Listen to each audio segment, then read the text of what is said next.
Argumentos, conversando con Sandy Gómez acerca de la facturación digital obligatoria para todas las operaciones y todas las ventas a través del Internet. Hablamos acerca de, bueno, cuál es esa principal medida que deben tomar en consideración cada uno de estos emprendedores. Y hablamos de los emprendedores precisamente porque quizás las grandes empresas ya vienen adelantando este proceso y quizás les sea más fácil hacer esta migración. Muchos de los que ya trabajaban en empresas, por ejemplo, supermercados o farmacias, ya trabajaban con el tema de la facturación, pero quizás la factura en físico, ¿no? La tenían, ahora, bueno, quizás tengan que hacer esta migración, pero quizás las mayores implicaciones en este caso sería para los emprendedores. Exacto. De entrada, por lo que sabemos hasta ahora, entendemos que el mayor impacto sería en los emprendedores por algunas razones, digamos, lo que uno presume hasta ahora. Vamos a ver cómo se desarrolla en la implementación. Primero, muchos emprendedores al vender alejados de un establecimiento físico y a título personal, y al no estar obligados por los mecanismos de venta que utilizan a facturar, han podido incurrir en la práctica de vender a un precio que no considera el tributo. Aquí hay dos casos que son igual de graves. Uno es un pecado fiscal y el otro es un pecado de negocio. El pecado fiscal es que hayas vendido considerando el tributo, en este caso el impuesto al valor agregado, el IVA, y no lo hayas declarado. Eso, por supuesto, es algo que no debió ocurrir y no debe ocurrir, y es lo primero que tienes que poner en regla. Lo siguiente es que hayas ejercido la actividad comercial que tenías y no hayas incorporado en tu estructura de costos esos tributos, y ahora tengas que hacer un remarcaje de precios de todo lo que tenías en tu portafolio de productos o servicios, incorporando o bien incorporas el impuesto al valor agregado o absorbes tú, dices, bueno, mi precio yo lo dejo igual, pero yo sé que esto genera una obligación tributaria y ese IVA yo lo voy a pagar. Entonces ahí viene una decisión de negocios que cada emprendedor la va a tener que sopesar, ¿no? ¿Qué hago? ¿Subo los precios? Porque ahora esto que valía 10 no tenía que valer 10, tenía que valer 11.6, porque ese es el IVA. Ah, bueno, entonces ¿ahora qué hago? ¿Lo vendo a 11.6 o lo sigo vendiendo a 10, pero yo sé que lo tengo que pagar y lo tengo que facturar? Ahí viene algo que, como te digo, nosotros no sabemos hasta ahorita. Ahora es que vamos a empezar a entender cuántas personas están realmente involucradas en el comercio electrónico en Venezuela, y ahorita no es sencillo saber si esto es algo que va a impactar a miles, a cientos de miles. No lo sabemos. Sabemos que las actividades de comercio electrónico, sobre todo a través de redes sociales personales, abundan, pero no hay manera de saber si son muchos, si son pocos, ni cuánto dinero mueven. No hay manera. No hay una data. No hay una data. Entonces sabemos que estas personas tendrían ahora, a partir de este momento, que apegarse a la ley para entrar en cumplimiento. Como en todo, muchos de estos mecanismos son para minimizar la evasión. Es decir, todavía puede haber unos casos en donde algunas personas o entidades traten de esquivarlas, pero tienen que saber que en este momento esquivarlo es, digamos, algo que está penalizado. Pero sí, de forma proactiva y dando continuidad a las recomendaciones que compartíamos hace unos minutos, lo primero es formalizar tu compañía.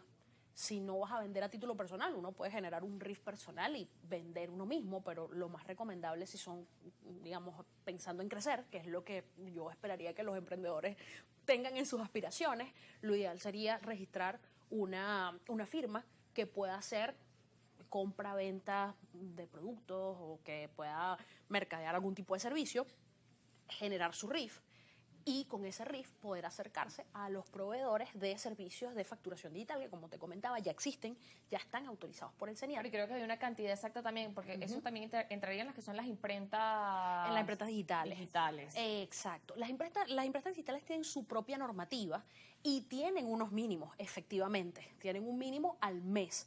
Pero probablemente, y esto hace, digamos, coincide con lo que conversábamos hace unos minutos, a ese mínimo haya que bajarlo para que pueda abarcar a más emprendedores y comerciantes, porque claro, los volúmenes de facturación que aplicaban para pasarse a la facturación digital son volúmenes de facturación que los más pequeños no lo tienen. Estamos hablando de unas 10.000 facturas al mes. Esto es algo que una cadena de supermercados lo puede hacer, claro. Una cadena de farmacias lo puede hacer, un proveedor de servicios móviles, de telefonía móvil, lo puede hacer, un proveedor de servicios de cable, pero un proveedor de alguien que está vendiendo por su estado de WhatsApp no hay No manera. va a poder. Entonces ahí es donde tú dices, bueno, o esto se disminuye para que esta persona pueda acceder a ese servicio, o es que esta persona queda fuera de esta normativa por ahora.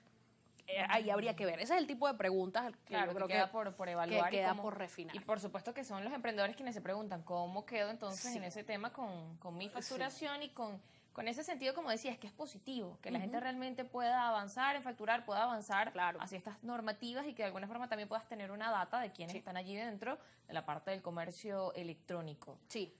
que Sí. es lo que se requiere también. ¿Qué es lo que se requiere? Sobre todo por lo que te comentaba, algunas plataformas muy grandes, cuando determinan, tipo marketplace, cuando determinan que el volumen de actividad es lo suficientemente grande, pueden implementar nuevos beneficios para los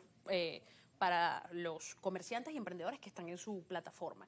Y además, volviendo al tema de la región, en la región hay un movimiento muy importante, de hecho apoyado o respaldado por los bancos de desarrollo, que tiene que ver con la modernización de los servicios públicos. Es en inglés, tiene la denominación GovTech. Es toda la tecnología aplicada a los servicios de gobierno. Entonces, todas estas cosas son muy positivas porque te permiten tener data para política pública. Yo sé que ahorita no pareciera que estamos tan cerca de eso, pero es que lo primero que hay que hacer es medir. Si no tenemos data fidedigna, es muy difícil pensar en una política pública, pero este es el primer paso. Claro, y que también de acuerdo a los reportes, la mayoría del comercio también que se realiza en el país es de manera informal, ya sea... Correcto. Sobre sí. todo, como decíamos, estos mecanismos tan fáciles que son electrónicos. Ahora también mencionabas algo en cuanto a las personas, a los emprendedores precisamente, que bueno, venían trabajando con un precio y ahora, bueno, no tomaban en cuenta el tributo y ahora deben hacerlo. Entonces quiere decir que esto va a implicar también en un aumento en algunos servicios que se prestan, productos. Es posible, pero ahí vendrá la decisión de negocio que te comentaba. Ahí el emprendedor tendrá que medir. Si yo ahora tengo que facturar y estoy obligado, y de nuevo hago énfasis, esto es muy importante. Hoy la recomendación es compórtese como si está dentro de la regulación, porque si usted se comporta como que está fuera y realmente está dentro, va a tener un problema, va a tener que ponerse los patines para implementar y los tiempos son cortos realmente. Sí, de que Entonces, marzo... de que marzo es mañana.